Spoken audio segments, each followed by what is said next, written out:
وَلَقَدْ يَسَّرْنَا الْقُرْآنَ لِلذِّكْرِ فَهَلْ مِن مُّدَّكِرٍ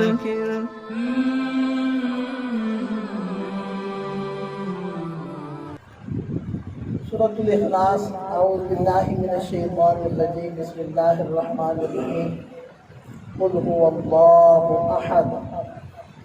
آپ فرما دیجئے کہ اللہ ہر لحاظ سے ایک ہے۔ یہ احد کا ترجمہ کیا ہے کہ اللہ ہر لحاظ سے ایک ہے۔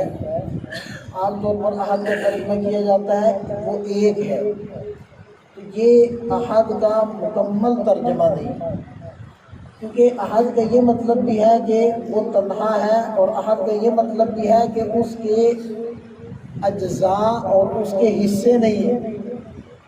اب کوئی چیز ایک ہوتی ہے لیکن اس کے اجزاء اور حصے ہوتے ہیں، ایک تو وہ چیز بھی ہوتی ہے، تو اس لیے ایک والا جو لفظ ہے وہ پورا ترجمہ نہیں کرتا۔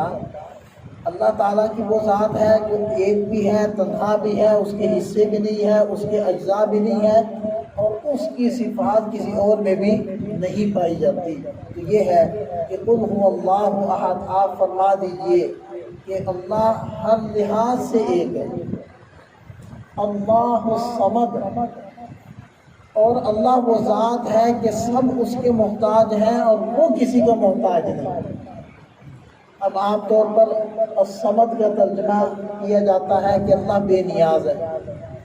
یہ بھی صمد کا پورا ترجمہ نہیں ہے، کیونکہ بے نیاز کا مطلب یہ ہوتا ہے کہ وہ کسی کا محتاج نہیں، لیکن اس کا جو دوسرا پہلو ہے کہ سب اس کے محتاج ہیں، یہ بے نیاز کا مفہوم نہیں نکلتا۔ اس لیے اگر الصمد کا آپ ترجمہ کرنا چاہیں تو پورا ترجمہ یہ ہوگا کہ وہ ذات کے سب اس کے محتاج ہیں اور وہ کسی کا محتاج نہیں۔ لم یلد ولم یولد، اس کی اولاد نہیں اور نہ وہ کسی کی اولاد ہے۔ ولم یکن لہ کفوا احد، اور اس کے جوڑ کا کوئی نہیں۔ اچھا، پچھلی آیت مبارکہ میں ان لوگوں کے عقائد کے اوپر رد ہے کہ جو فرشتوں کو اللہ کی بیٹیاں مانتے تھے، یعنی مشرکین مکہ، اسی طرح عیسائی حضرت عیسیٰ علیہ السلام کو، یہود حضرت عزیر علیہ السلام کو اللہ کا بیٹا کہتے تھے، تو ان سب کی تردید ہو گئی۔ اور وَلَمْ يَكُنْ لَهُ كُفُوًا أَحَدٌ، اس کے جوڑ کا کوئی نہیں، اس کے ہمسر اور اس کی برابری کرنے والا کوئی نہیں۔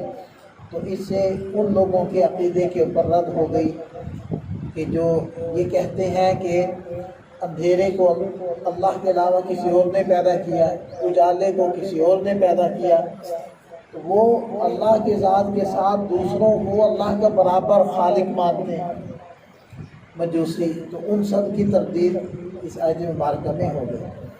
یہ دیکھیں، یہ ایک مختصر سی صورت ہے جو 4 آیات پر مشتمل ہے۔ پہلی آیت کے اندر ان لوگوں کی تردید ہو گئی جو اللہ کے ساتھ دوسروں کو شریک ٹھہراتے ہیں، اور دوسری آیت مبارکہ میں ان لوگوں کی تردید ہوگی جو اللہ کے ساتھ کسی اور کو بھی مشکل کشا اور حاجت روا مانتے ہیں، کیونکہ ارشاد فرمایا اللہ الصمد، اللہ کسی کا محتاج نہیں اور سب اللہ کے محتاج ہیں۔ تو جب اللہ کے علاوہ سب ہی اللہ کے محتاج ہوئے تو پھر وہ مشکل کشا کیسے ہوئے، پھر وہ حاجت روا کیسے ہوئے؟ اور تیسری آیت مبارکہ میں ان لوگوں کے عقائد کے اوپر رد ہو گئی جو اللہ کی اولاد مانتے ہیں، اور چوتھی آیت مبارکہ میں ان لوگوں کے عقیدے کے اوپر رد ہو گئی کہ جو اللہ کے برابر، اللہ کے ہمسر کسی اور کو مانتے ہیں۔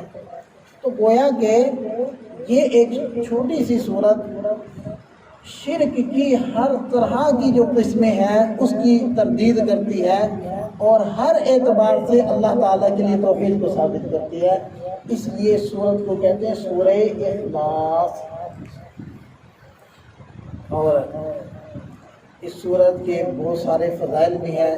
ایک تو یہی ہے کہ اللہ کے نبی صلی اللہ علیہ وسلم نے فرمایا کہ اس کو پڑھنے کا ثواب 3 قرآن پڑھنے کے برابر ہے، کیونکہ دیکھا جائے کہ قرآن کریم میں 3 چیزوں کو بار بار اور بڑے زور شور سے بیان کیا گیا، ایک توحید، دوسرا رسالت، اور تیسرا معاد یعنی آخرت۔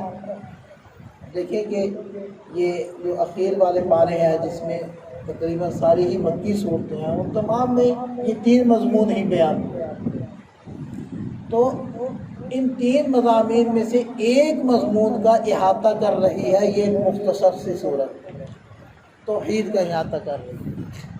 اس اعتبار سے یہ گویا کہ ایک تہائی ہوا قرآن کا۔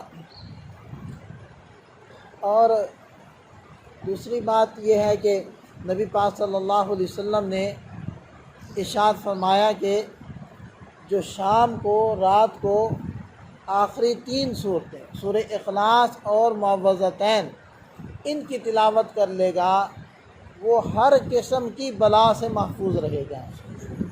تو اس لیے ہمیں چاہیے کہ ہم ان آخری تین صورتوں کا اہتمام کریں۔ گھروں میں بچے ڈر جاتے ہیں اور پریشانی ہو جاتی ہے، تو آپ کو چاہیے کہ آپ یہ آخری تین صورتیں پڑھ کر بچوں کو دم کریں، تو وہ انشاءاللہ نہیں ڈریں گے۔